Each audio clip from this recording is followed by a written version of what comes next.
সম্মানিত ভিউয়ার্স, আসসালামু আলাইকুম।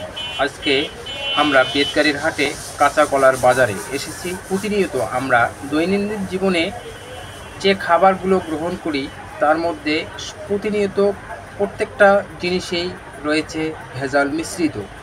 ভেজাল খাবার গ্রহণ করে আসতেছি। আমাদের খাবারের মাঝে প্রতিটি জিনিসেই ফরমালিনযুক্ত, ভেজাল ছাড়া কোনো খাবার পাওয়া যায় না। আজকে সেজন্য আমরা কাঁচা কলা বাজার হাটিতে এসেছি।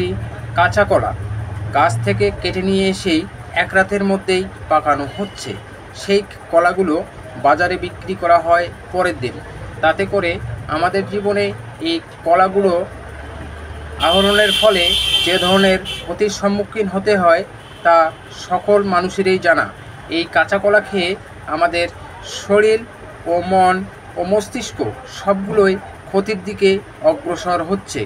আসুন আমরা ভেজাল খাবার পরিহার করি, শরীর মন সুস্থ রাখি, ভেজাল খাবার বন্ধ করি, জনগণের স্বাস্থ্য ভালো রাখি।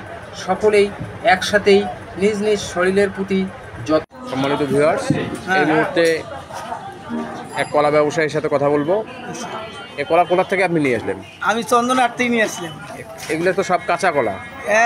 কাঁচা কলা তো হয় আমাদের আজকে আইতে মাল মারি দেবো ওলা, কালকে সকালবেলা দেখবেন পাখি যন্ত্রণা হয়ে গেছে। সবগুলো পাকবে কালকে? না, অর্ধেক পাকবে। অর্ধেক পাকবে? জি। আর কালকে সন্ধ্যার পর থেকে এগুলো খাওয়া যাবে? এখন সব বিক্রি হবে, সব ওষুধ দিয়ে পাকানো হবে? হ্যাঁ।